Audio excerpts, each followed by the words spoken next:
तो आर्टिकल 243 से शुरू हुआ है। देखिए, जब कभी भी कॉन्स्टिट्यूशन में कोई नया इंसर्शन होता है तो उसमें generally A B C D रहता है, ऐसे नहीं रहता कि सीधा इंसर्शन हो।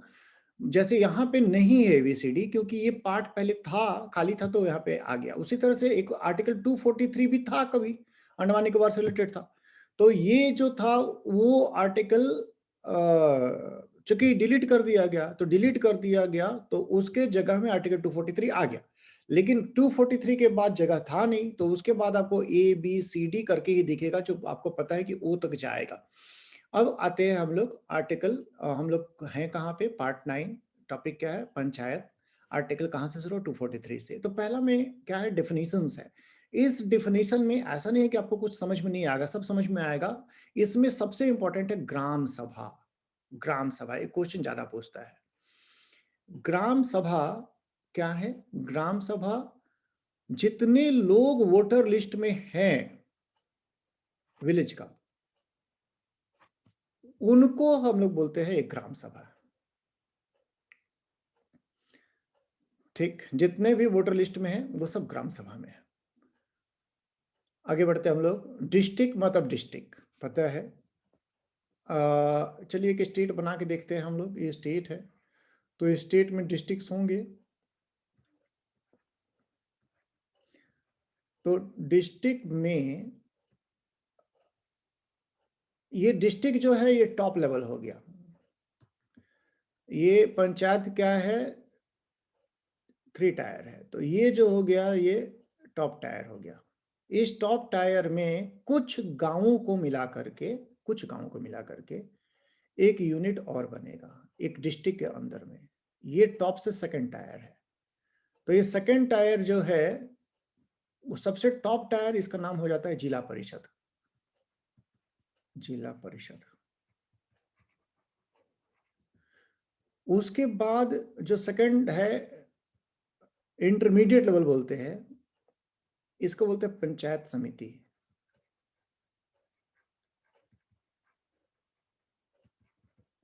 और इसके नीचे विलेजेज होंगे,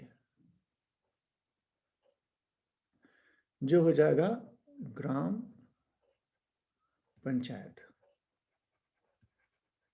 तो क्या है, कितना टायर है? ये 3 टायर सिस्टम है हमारा कॉन्स्टिट्यूशन में। टॉप टायर, इंटरमीडिएट टायर और lowest tyre.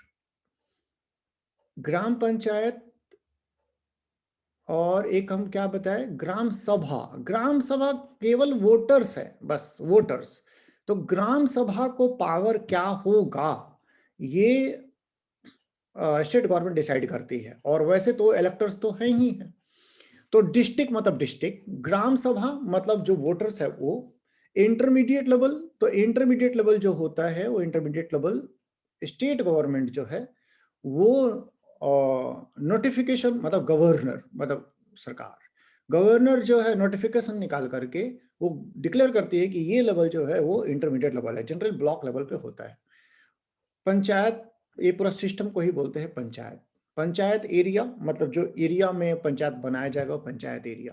Population, last census का पॉपुलेशन। विलेज, विलेज भी फिर वही बात है कि गवर्नर जो होगा पब्लिक नोटिफिकेशन देगा कि ये विलेज है। उस विलेज में एक्चुअली एक से ज्यादा विलेज भी हो सकते हैं, लेकिन वो गवर्नर बोलेगा कि यही विलेज है तो वो विलेज है। एक से ज्यादा विलेज भी हो सकते हैं पॉपुलेशन अगर कम है तो ग्राम सभा का क्या काम होगा, वो इलेक्टर तो है ही है, प्लस ग्राम सभा को वो पावर होंगे जो स्टेट लॉ बना के दे। देखिए, मैक्सिमम स्टेट लॉ बना करके ग्राम सभा को कोई पावर नहीं दी है।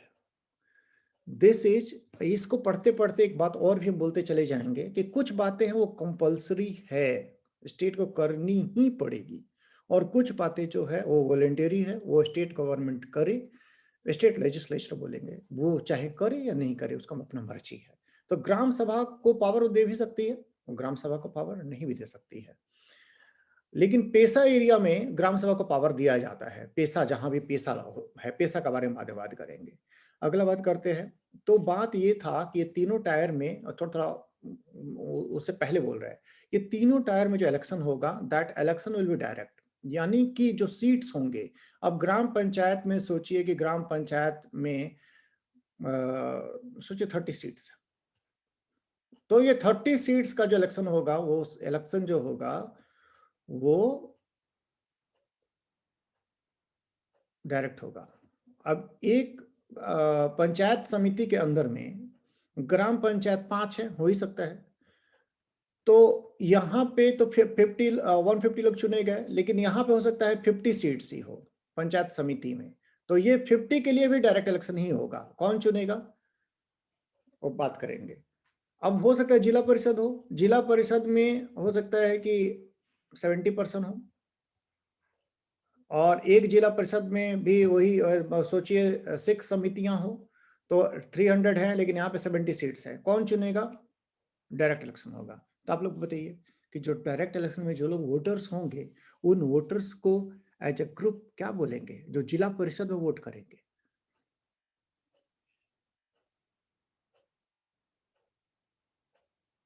शाश्वत? ग्राम सभा। हाँ, ग्राम सभा ही वोटर है। तो तीनों लेवल पे एक पॉइंट पहले बता दिए कि इंडिया में जो टायर सिस्टम है दैट इज 3, एक एक करके याद करते चले जाइए, और जो इलेक्शन होता है that will be direct. Constitution बोल ही रहा है कि 3 लेवल पे होगा, विलेज, इंटरमीडिएट एंड डिस्ट्रिक्ट। एक बात और भी हम बोलना चाह रहे हैं कि तीनों लेयर में जो नाम हम बोले, ये नाम एक जनरल नाम है, लेकिन ये जरूरी नहीं है कि हर राज्य में नाम यही हो।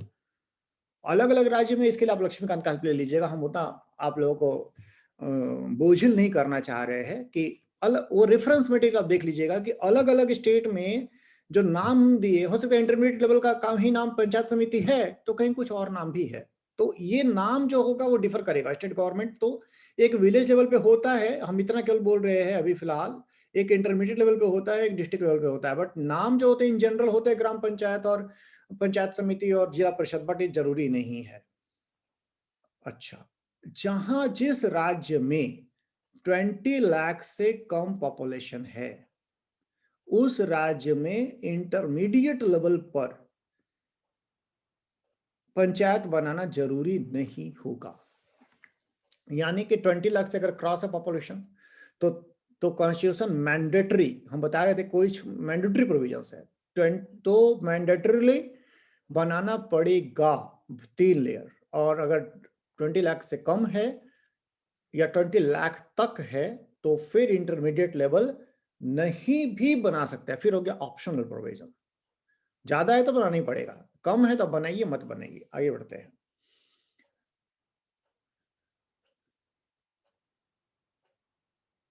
अब क्या है, ये दो जो है,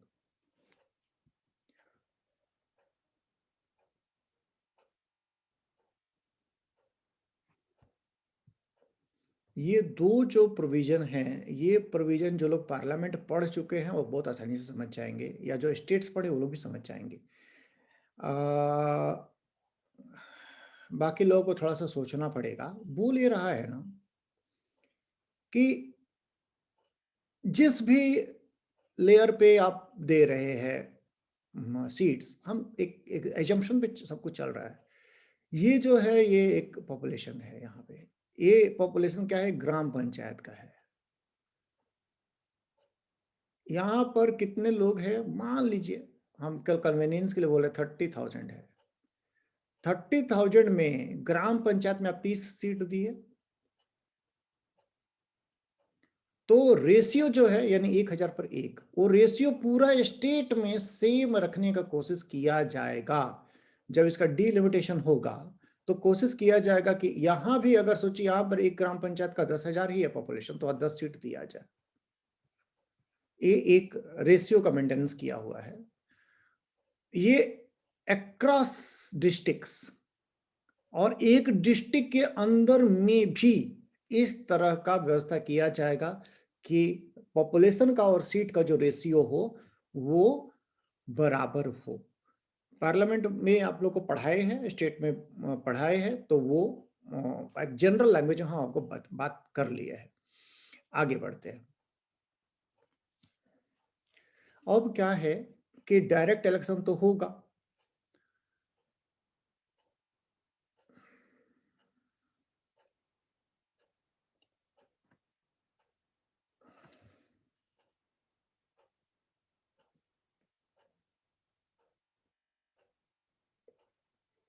ठीक, अब देखते हैं चेयरपर्सन के बारे में कुछ बात किया है। बात यह है कि चेयरपर्सन चुनने के लिए, जैसे हम लोग अब ये थोड़ा सा यहाँ पे बड़ा करते हैं।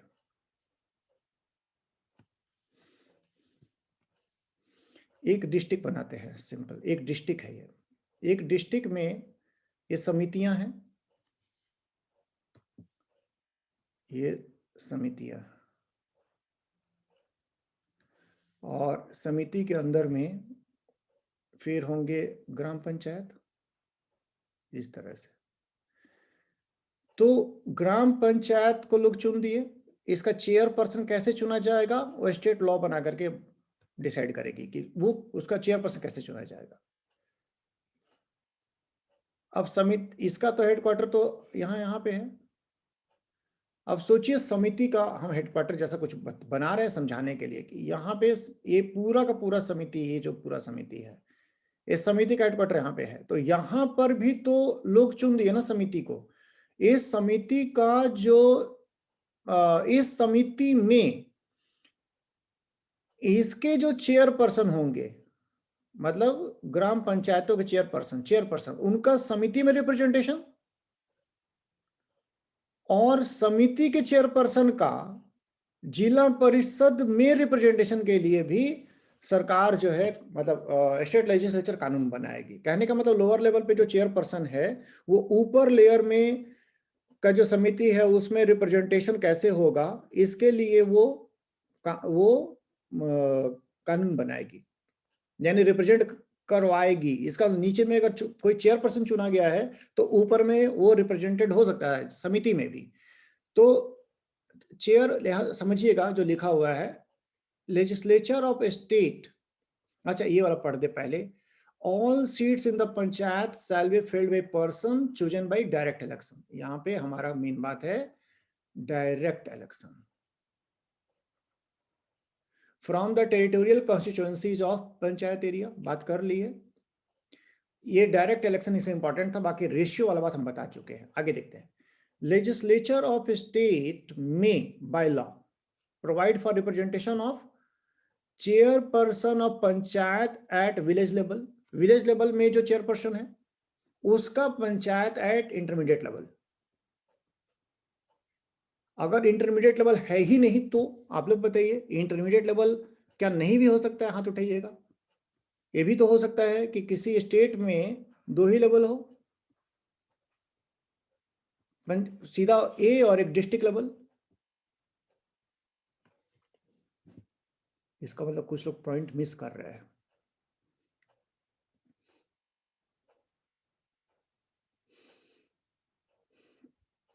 नेहा बोलिए।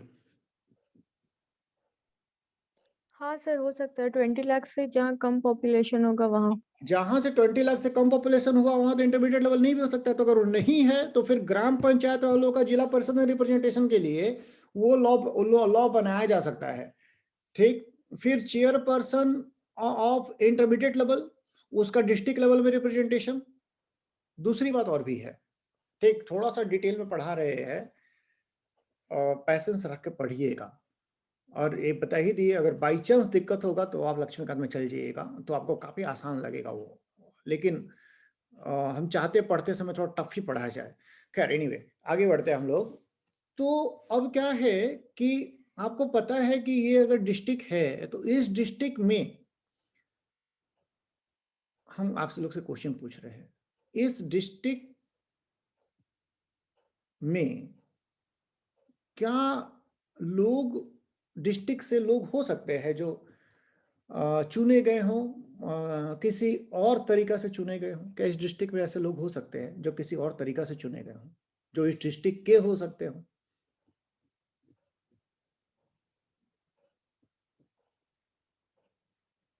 मतलब वो भी इलेक्टेड लोग हो। हाँ शाश्वत बोलिए।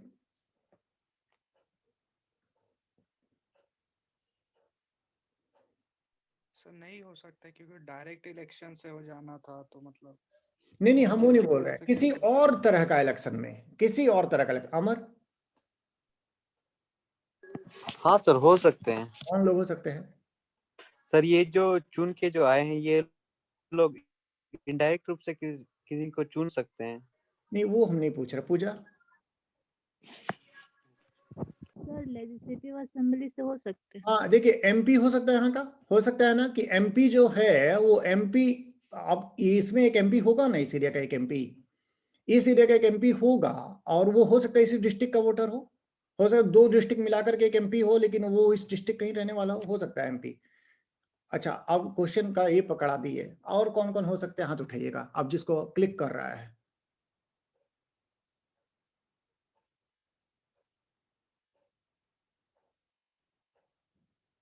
सुजाता बोलिए। Sir MLA. एमएलए हो सकता है, ठीक है। शाश्वत बोलिए।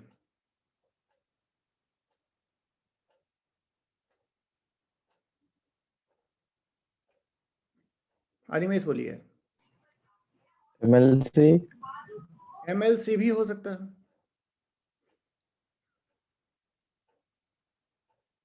सारा हाथ गिर गया। पूजा। सर राज्यसभा में जो प्रतिनिधि होगा वो। हाँ, राज्यसभा वाला भी तो हो सकता है ना। तो ये 4 तरह के जो लोग हैं, जो एमपी राज्यसभा के भी है, आरएस राज्यसभा के, ये जो लोग हैं इनका रिप्रेजेंटेशन भी सरकार अगर चाहे तो इसमें करा सकती है, इंटरमीडिएट लेवल में उनको घुसा सकती है, मतलब इलेक्टेड नहीं होंगे। सरकार बोलेगी कि जो इस एरिया का एमएलसी होगा, इस एरिया का होगा, वो एमएलसी इंटरमीडिएट लेवल पे रहेगा, मेंबर रहेगा या चेयरपर्सन रहेगा, या इस एरिया का जो एमपी होगा वो डिस्ट्रिक्ट लेवल पे वो मेंबर होगा। ये सब सरकार इसके लिए कानून बना सकती है, दिखाते हैं। क्या बना रही है कि रिप्रेजेंटेशन का कानून बना रही है कि रिप्रेजेंट करेंगे। कौन रिप्रेजेंट कर सकता है? हाउस ऑफ पीपल या फिर लेजिस्लेटिव असेंबली जो है वो विलेज लेवल से ऊपर का लेवल में इनको रिप्रेजेंटेशन दे सकती है। उसी तरह से काउंसिल ऑफ स्टेट के मेंबर को राज्यसभा, और लेजिस्लेटिव काउंसिल ऑफ स्टेट इनको भी इंटरमीडिएट लेवल या डिस्ट्रिक्ट लेवल पे रिप्रेजेंटेशन दे सकती है। मतलब कहने का मतलब है, थोड़ा सा कॉम्प्लिकेटेड मामला हो रहा है। बात यह है कि चुने हुए लोग तो हैं ही हैं जो डायरेक्टली इलेक्टेड हैं, लेकिन वो समिति में कुछ लोगों का लैटरल एंट्री है, और जिला परिषद में कि आप एमपी हैं तो चलिए आप यहाँ पर आपका जगह है, आप एमएलए हैं तो आपका यहाँ पर जगह है। ये कानून कौन बनाएगा? ये कानून बनाएगी राज्य सरकार। राज्य सरकार को छोड़ा हुआ है कि वो कैसे रिप्रेजेंटेशन देती है।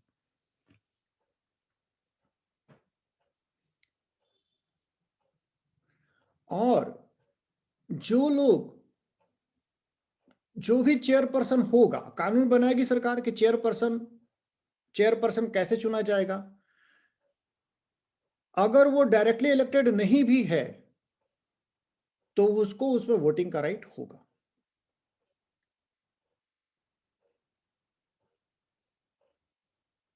ठीक है, अब देखते हैं चेयरपर्सन कैसे चुना जाएगा। विलेज लेवल जो होगा उसका चेयरपर्सन चुना जाएगा जैसा कि कानून हो, राज्य सरकार को कानून बनाने बोल दिया है। और इंटरमीडिएट लेवल पर और उसके डिस्ट्रिक्ट लेवल पे जो चेयरपर्सन होगा उसमें लोग जो होगा वो आपस में वोट करके बनाएंगे।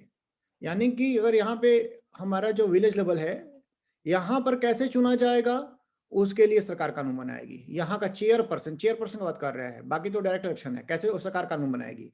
लेकिन बाकी जो जैसे समिति लेवल है, यहाँ पर जो लोग समिति में हैं वो आपस में ही चुन करके चेयरमैन बनाएंगे, और जिला परिषद में भी आपस में चुन के ही बनाएंगे। आगे बढ़ते हैं हम लोग। अब यहां से बातें आसान हो जाएंगी थोड़ी, वो थोड़ा सा कॉम्प्लिकेटेड है ही, यहां से आसान हो जाएंगी। यहां पर क्या है कि शेड्यूल्ड कास्ट और शेड्यूल्ड ट्राइब के लिए रिजर्वेशन का बात किया हुआ है। शेड्यूल्ड कास्ट को उतना रिजर्वेशन दिया जाएगा जितना पॉपुलेशन है। शेड्यूल्ड ट्राइब को फिर एक बनाते हैं, तो ये मेरा डिस्ट्रिक्ट है, पंचायत समिति का बाउंड्री मेरा ब्लैक है पंचायत समिति का, और पंचायत ग्राम पंचायत का जो बाउंड्री है वो ब्लू है, ये ब्लू बाउंड्री है। तो ये जो है पंचायत में, अभी डिस्ट्रिक्ट में जितना एससी है उतना सीट एससी के लिए रिजर्व रहेगा, मतलब परसेंटेज, टोटल परसेंटेज। अगर जैसे झारखंड में 25% अगर एसटी हैं तो जो सीट्स टोटल होंगे हर लेवल पे 25% एसटी के लिए रिजर्व होंगे। ठीक, पैसा भी होता है, लेकिन हम यहाँ पे एक जनरल से एग्जांपल दिए हैं। तो ये सीट जो होगा वो एवरी पंचायत, हर पंचायत में सीट जो होंगे वो एससी और एसटी के लिए रिजर्व होंगे on the basis of their population, ratio of their population. दूसरी बात क्या है, विमेन के लिए एट लीस्ट 1/3 सीट रिजर्व होंगे विमेन के लिए।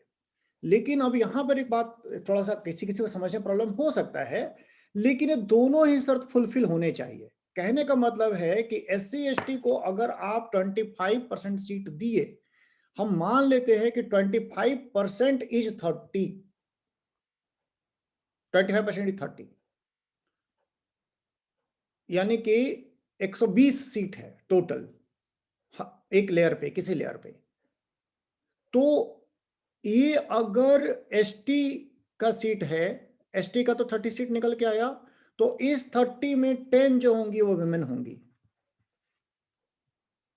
बाकी कितना बच गया? 90 बच गया सीट्स। ये क्या है? अनरिजर्व्ड, मानते हैं जनरल सीट है, बाकी खाली एसटी और जनरल है। तो ये इस 90 में भी 30 सीट्स विमेन के लिए रिजर्व होगा, यानी कि टोटल विमेन 1/3 होंगी, और हर कैटेगरी में भी, रिजर्व कैटेगरी जो है उसमें भी 1/3 होंगी। किसी को डाउट?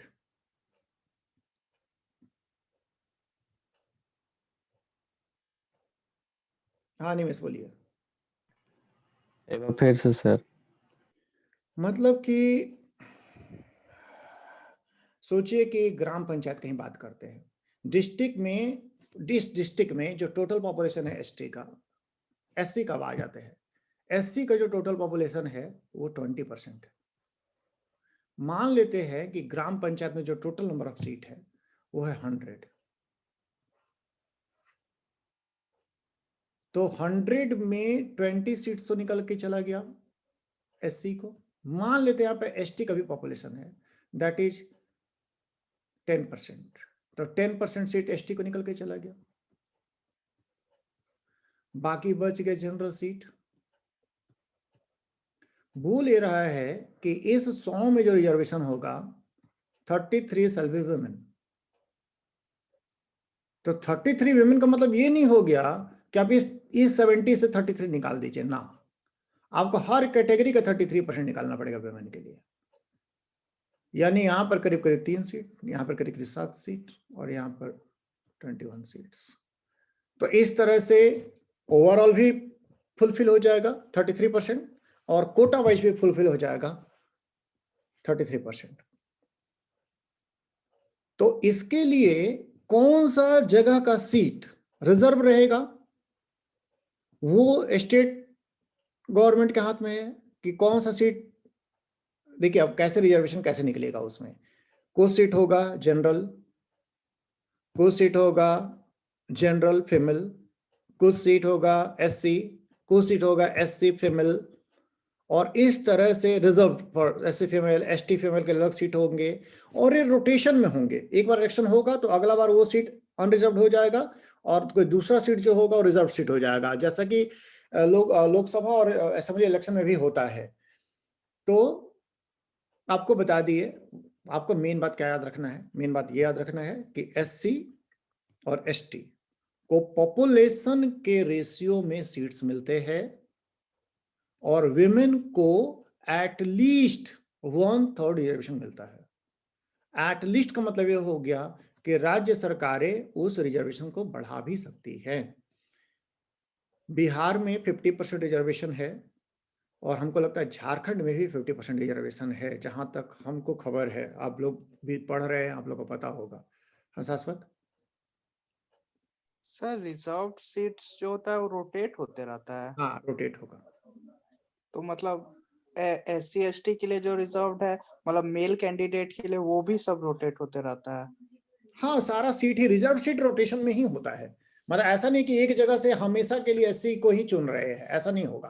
पेशा में थोड़ा अलग है, पेशा के बारे में बाद में बात करेंगे हम लोग।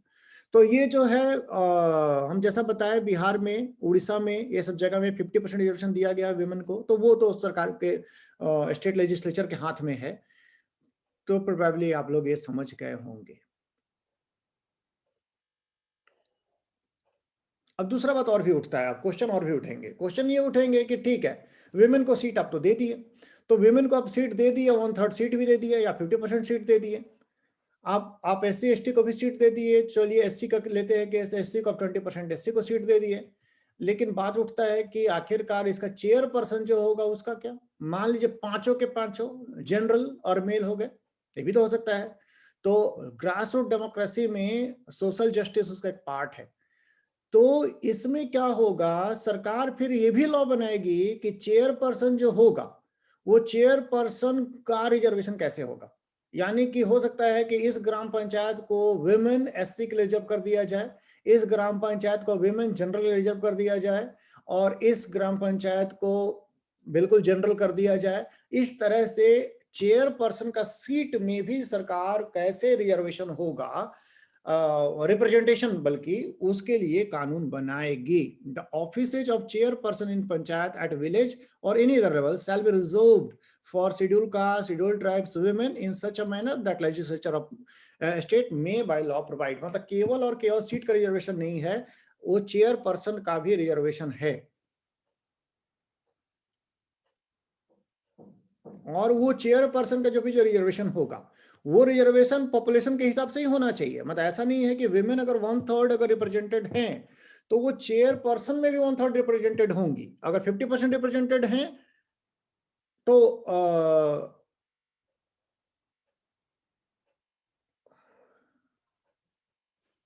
नहीं, 1/3 एटलीस्ट रिप्रेजेंटेशन जो होगा वो विमेन को चेयरपर्सन में देना पड़ेगा। और राज्य सरकार एटलीस्ट का बात कर रहे हैं।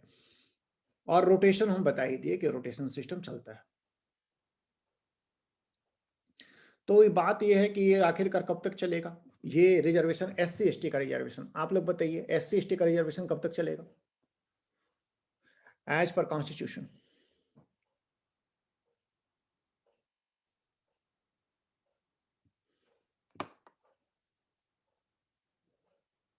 अमर बोलिए।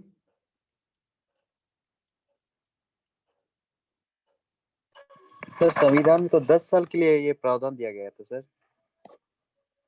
शाश्वत? सर 30 तक। ममता? सर 29 तक। सर अभी तो आया ना 104th कॉन्स्टिट्यूशनल अमेंडमेंट, जिसमें कि वो बढ़ा दिया गया 10 साल तक के लिए। तक के लिए? सर वो डेट याद नहीं है। सना? Sir 29 I think. तो ये जो है कोई 30 बोला था ना, तो जो भी बोला था ये हमको लगता है 30 ही सही होगा, क्योंकि ये 20 में खत्म होने वाला था, तो 10 साल के लिए बढ़ाया तो 30 होना चाहिए। शाश्वत? सर हम बोले थे ये, इसलिए हाँ हाथ उठाए। हाँ, 30। हमको 20 था मेरे दिमाग में, इसलिए हम और भी आगे बढ़ा दिए बात, बट ये 30 ईयर्स है। तो ये जो है ये 70। अमर क्या बोल रहे हैं? अच्छा, ये जो है ये 30 तक चलेगा, लेकिन खैर ये 30 तक ऐसा कोई जरूरी नहीं है। आर्टिकल 334 में जो प्रोविजन है, उस प्रोविजन के हिसाब से चलेगा। तो बार बार अमेंडमेंट होता है और 10 साल के लिए बढ़ा दिया जाता है, तो वैसे बढ़ा दिया गया है। अच्छा खैर, तो अब क्या है कि SC ST और कर लिए बात, SC ST की बात कर लिए, वुमेन की बात कर लिए। अब आता है OBC का क्या। तो OBC के लिए कॉन्स्टिट्यूशन कुछ स्पेसिफिक नहीं लिखा है। वो बोला है स्टेट जो है वो OBC के लिए भी रिजर्वेशन कर सकती है, ठीक है, in favour of backward classes of citizen. ये कॉन्स्टिट्यूशनल मैंडेट क्या है, ऑप्शनल है, और SC ST और वुमेन को देना ही होगा, मैंडेटरी। और ये जो होगा OBC को देना, दैट इज ऑप्शनल। आगे बढ़ते हैं। ड्यूरेशन क्या होगा? ड्यूरेशन जो होगा वो ड्यूरेशन शैल बी 5 years। जब से जिस दिन एक कॉन्स्टिट्यूट होगी पंचायतें, वहां से 5 साल तक ये काम करेंगी।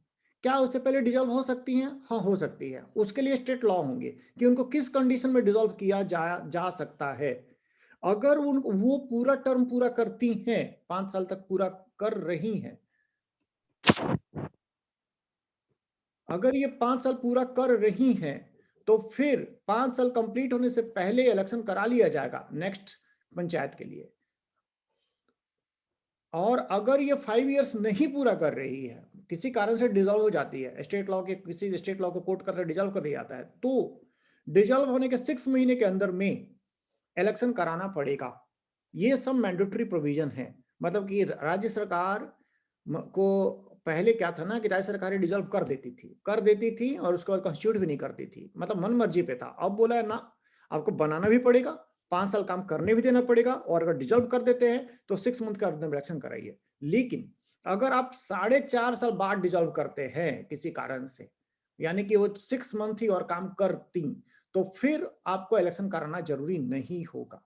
यानी तब आप वेट कर लीजिए, अगला वाला कॉन्स्टिट्यूट कराइए। एक बहुत ही खास बात इसमें ये है, एकदम अच्छा से याद रखिएगा, कि अगर पंचायत, बहुत अच्छा से याद रखिएगा, अगर पंचायतें बीच में ही डिसॉल्व कर दी जाती हैं, बीच में ही डिसॉल्व कर दी जाती हैं, तो जो नया पंचायत बनेगा वो it will only work for remaining of the period of the previous panchayat. ध्यान रहे बात कि यहां पे अगर उनका नया इलेक्शन होता है, बल्कि यहां पे जो डिसॉल्व हुआ, इलेक्शन कराते कराते ये टाइम आ गया, तो 1 साल बचा हुआ है, तो 1 साल ही नई पंचायत काम करेगी, वो 5 साल नहीं काम करेगी। यानी इस टाइम में फिर नया पंचायत का एक इलेक्शन हो चुका होगा जो 5 साल काम करेगी। ये बहुत यूनिक है, और ये आप हो सकता है वो कंफ्यूज हो जाए इस बात को लेकर के, ध्यान रखिएगा इस बात को।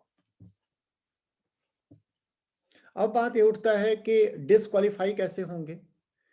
डिस्क्वालीफाई मेंबर्स ऐसे होंगे जो डिस्क्वालिफिकेशन एमएलए बनने का है, वही डिस्क्वालिफिकेशन इसमें भी है। सारे के सारे, आप सिटीजन नहीं है, you are undischarge, solvent, insolvent, और भी जो भी है, इनसेन, और जो भी कंडीशंस है, वो आपको जेल हुआ है सती में, और दहेज में घूस लिए थे, सब कुछ वैसे ही है। लेकिन एक डिस्क्वालिफिकेशन नहीं है, वो disqualification is related to age. तो आप लोग बताइए कि एमपी और एमएलए बनने के लिए क्या एज होता है?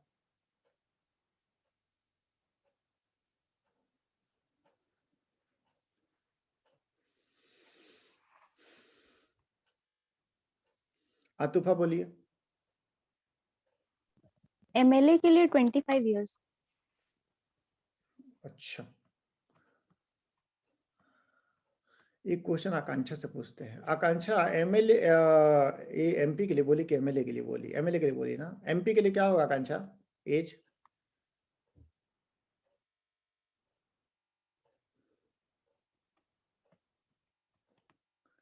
अच्छा, गायब है। मीरा क्या बोलती है एज के लिए? सर लोकसभा के लिए 25, राज्यसभा के लिए 30। और एमएलए के लिए पूजा? 25। ये एमपी एमएलए के लिए 25 ही है। एमपी और एमएलए के लिए, एमपी मतलब लोकसभा, और इधर में आपका एमएलए, इनके लिए है हमारा 25। लेकिन इनमें इलेक्शन के लिए एज जो है 21 ईयर्स है, ध्यान रखिएगा। बाकी सारी बातें वैसे ही हैं, लेकिन 21 ईयर्स ऑफ एज जो अगर कंप्लीट कोई है, तो वो इनके इलेक्शन में खड़ा हो सकता है, वो एमपी और एमएलए में नहीं खड़ा हो सकता। ठीक, और भी डिस्क्वालिफिकेशन के लॉ जो है स्टेट लेजिस्लेचर बना सकती है। आप लोग ये बताइए कि इलेक्शन डिस्प्यूट्स एमपी और एमएलए का जब होता है, चलिए एमएलए का बोलते हैं, एमएलए का जब इलेक्शन डिस्प्यूट होता है तो कहां जाता है? इलेक्शन डिस्प्यूट किसके पास जाता है? एमएलए का पूछ रहे हैं।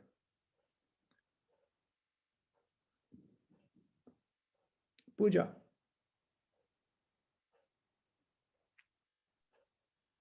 Sir, Chief Election Commission of India. Animesh, वही सर। अमर,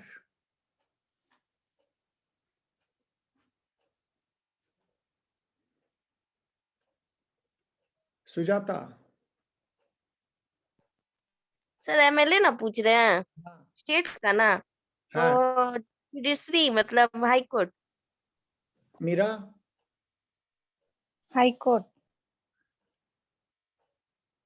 क्वेश्चन थोड़ा सा चेंज कर रहे हैं हम, हाँ ना कुछ नहीं बोल रहे हैं, अब एमपी का पूछ रहे हैं। एमपी का कहाँ जाएगा सुजाता? एमपी का डिस्प्यूट। तो वो supreme court. Meera, sir supreme court. Animesh, Animesh का तो एक आंसर गलत हो चुका है, तो हम उस पर नहीं जा रहे हैं, छोड़ दीजिए अनिमेश, आपका एक गलत हो गया। ममता,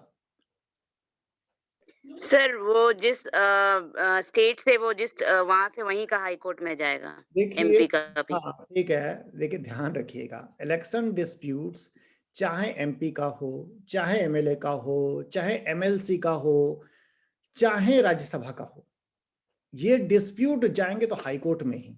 वो ऐसा नहीं, सेंटर है तो सुप्रीम कोर्ट चल जाएगा, स्टेट हो तो हाई कोर्ट जाएगा, और जाएंगे हाई कोर्ट में ही। जिस राज्य का में इलेक्शन हो रहा था उस राज्य का हाई कोर्ट के पास जाते हैं। Election disputes always go to high court, appeal lies to supreme court. ध्यान रखिएगा, कितना कंफ्यूजन हो रहा है। तो ये जो है ये एमएलए का जाता है हाई कोर्ट में, एमपी का भी जाता है, लेकिन इनका कहाँ जाएगा? इनका वहां जाएगा जहां की राज्य सरकार कानून बने। ठीक, दोनों का हाथ उठा हुआ है, कोई कुछ पूछ रहा है तो पूछ लीजिए। अच्छा, आगे बढ़ते हैं।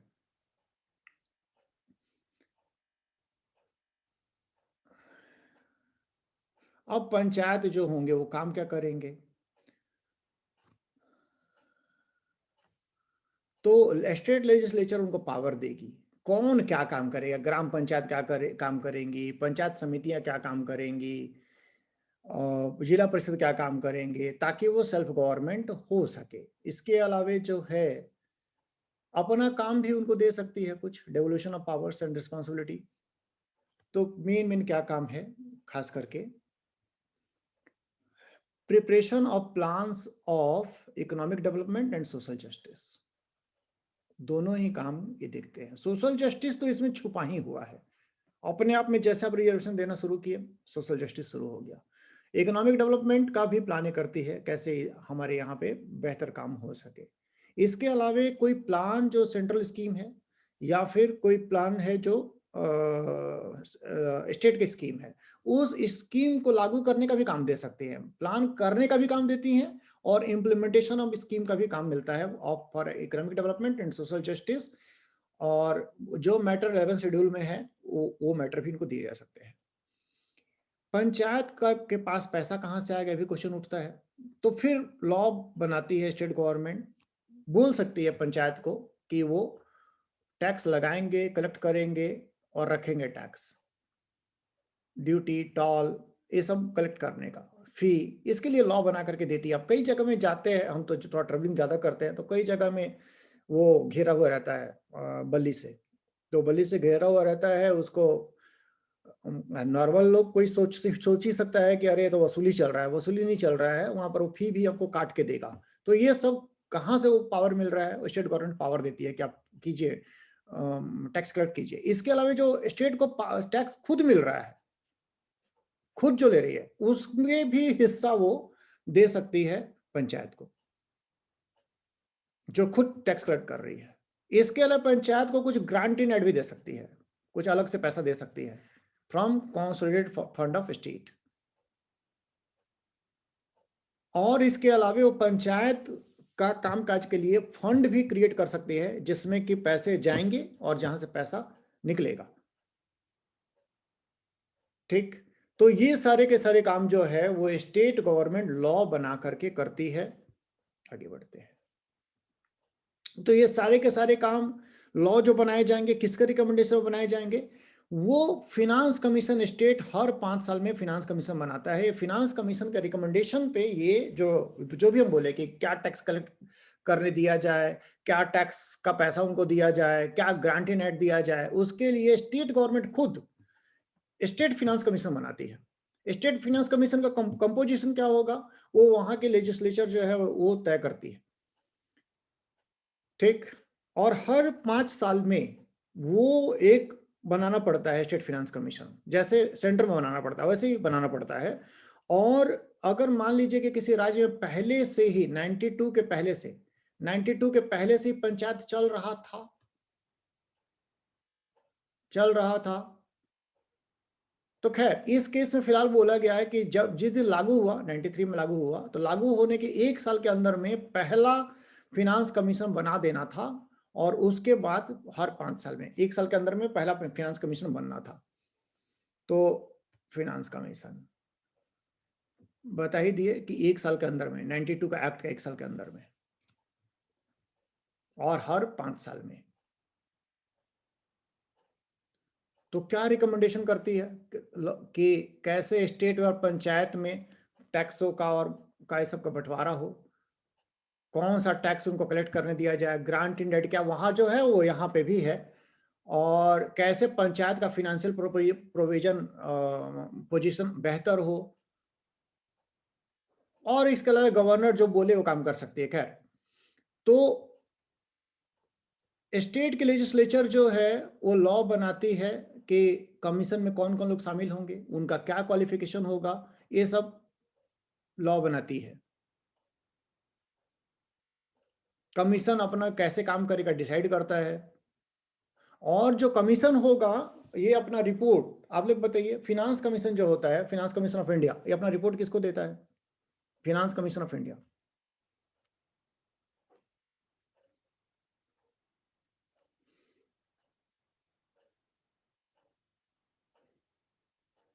मीरा बताइए। पार्लियामेंट को देता है। अमर क्या सही बोल रही है? तो सर आवाज नहीं आया था। किसको देता है report? Finance commission of India. Sir CAG को सर। कैग को। ममता क्या बोल रही है?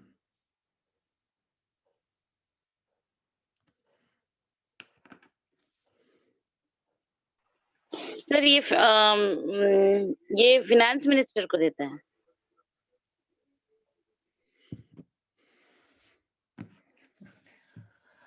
सुजाता क्या बोल रही है? प्रेसिडेंट। अनिमेश? सर और एक बार बोले। नहीं, वेट, आप वेट कीजिए। अनिमेश? वही फाइनेंस मिनिस्टर होगा शायद। शाश्वत? Sir cabinet prime minister. गलत है। नहीं, हम हाँ ना कहा तो बोलेंगे ही नहीं ना, हम सबसे पूछ लिए, अमर से पूछ चुके थे पहले ही। देखिए एक ही आंसर सही आया और वो भी कंफ्यूज टाइप का। हम एक जनरल सा बता दे रहे, थंब रूल कभी गलत ना हो। जिस किसी को, ध्यान से मेरा बात सुन लीजिए, जिस किसी अथॉरिटी को प्रेसिडेंट अपॉइंट करता है वो अथॉरिटी प्रेसिडेंट को ही रिपोर्ट देती है।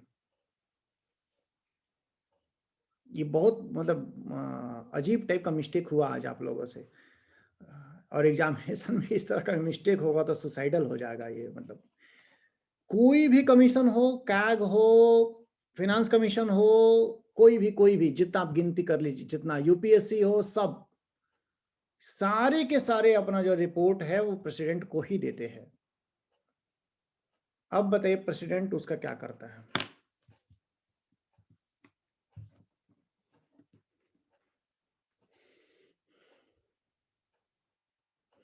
पूजा बोलिए। पार्लियामेंट में रखता है। पार्लियामेंट में रखवाता है। ये जो है प्रेसिडेंट उसको पार्लियामेंट में रखवाता है with a report for acceptance और non acceptance of the recommendations. ध्यान रखिएगा। तो अब मेरा क्वेश्चन कैंसिल कीजिए कि स्टेट फिनांस कमीशन जो होगा अपना रिपोर्ट किसको देगा?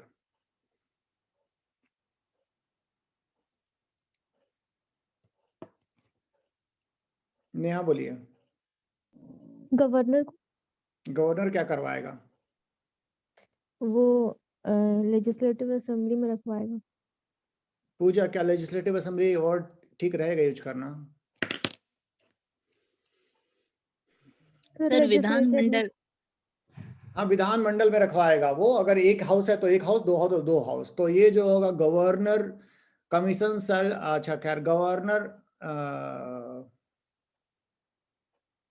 द गवर्नर सेल यहीं पे कहीं होगा ना।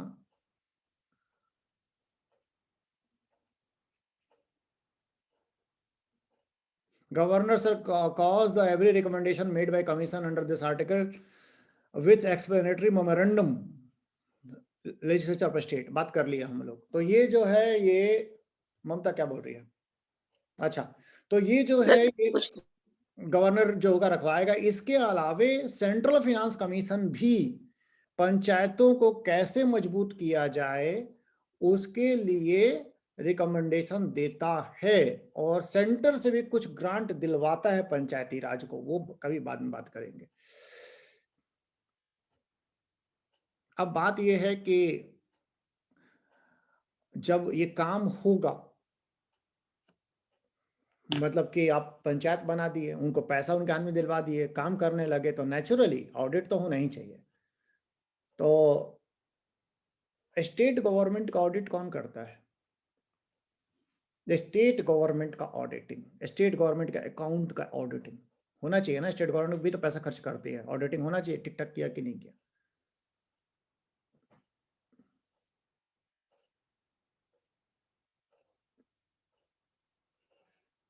पूजा, सर महाधिवक्ता मीरा, कैग कैग। और कैग को महाधिवक्ता नहीं बोलते हैं, नियंत्रक तथा महालेखा परीक्षक। तो ये जो होता है ये कैग करता है, स्टेट गवर्नमेंट का भी, सेंट्रल गवर्नमेंट का भी। बट पंचायत का कौन करेगा? पंचायत का वो करेगा जो स्टेट गवर्नमेंट लॉ बना करके डिसाइड करेगी।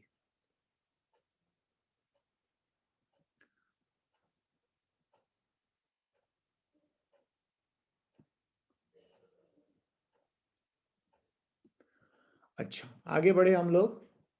अब बात है कि इनका इलेक्शन कौन कराएगा, ये भी क्वेश्चन उठता है।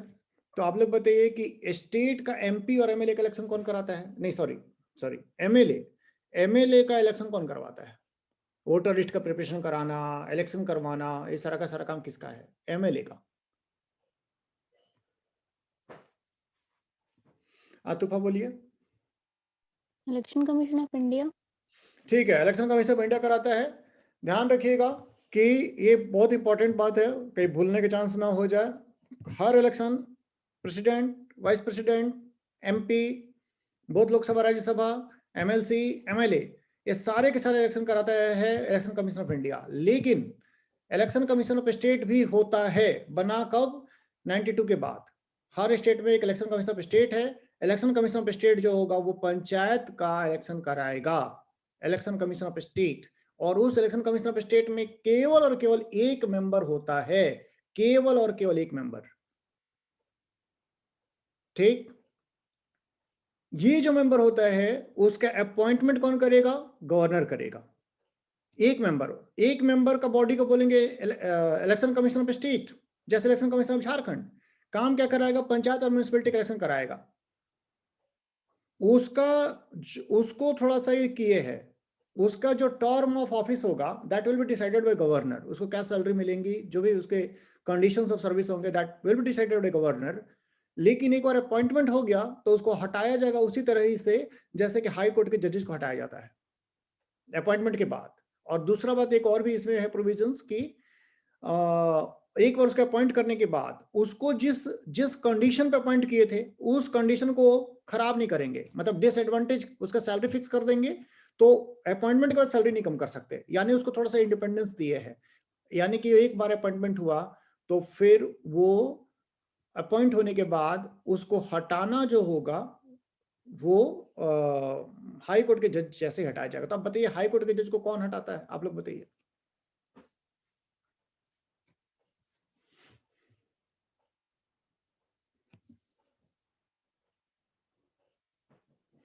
अमर बोलिए। Sir parliament. पूजा,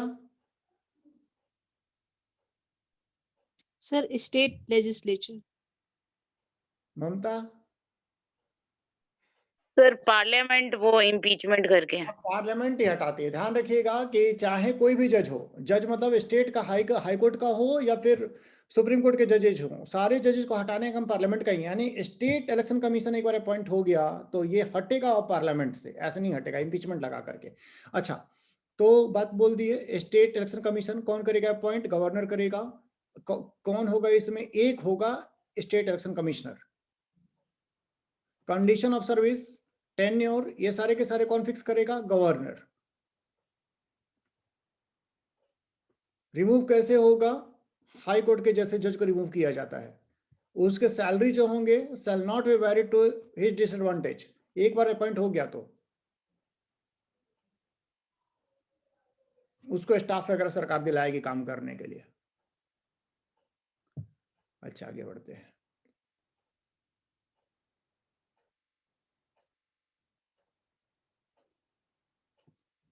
एक मैटर के बाद रोक देंगे, उसके बाद हम लोग अगला दिन पढ़ेंगे। अब बात यह है कि क्या ये जो बात कर रहे हर स्टेट में होगा ऐसे बोल रहे हैं, तो क्या यूटी में पंचायत सिस्टम लागू है? हाँ, यूटी में पंचायत सिस्टम लागू है। यूटी में जब जब गवर्नर का बात उठा है, इस जहां तक हम गवर्नर पढ़े तो वहां पर पढ़ लेंगे एडमिनिस्ट्रेटर, यानी लेफ्टिनेंट गवर्नर या एडमिनिस्ट्रेटर, जो भी नाम होगा। तो यूटी में भी ये लगी पंचायत का ये जो पार्ट है ये एप्लीकेबल है, subject to exceptions and modifications. जो प्रेसिडेंट जो होगा वो बोलेगा कि ये 9th जो पार्ट 9 है, पार्ट 9 के प्रोविजन यूटी में इस मॉडिफिकेशन के साथ लगेंगे, इस एक्सेप्शन के साथ लगेंगे, तो लग सकता है। जैसे वो बोल ही सकता है कि यहाँ पर जो होगा 5 साल के लिए नहीं 4 साल के लिए होगा, हो सकता है, लगेगा जरूर with modification exception that is given by president. ठीक, यानी कि ये पंचायती राज सिस्टम न केवल स्टेट में बल्कि यूटी में भी वैलिड है। तो हम लोग यहां तक रहने देते हैं। अब कहां कहां नहीं लागू है और वहां कैसे लागू है हम लोग नेक्स्ट क्लास में पढ़ते हैं।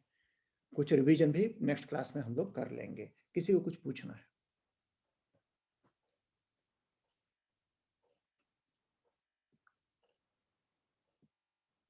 नहीं पूछना है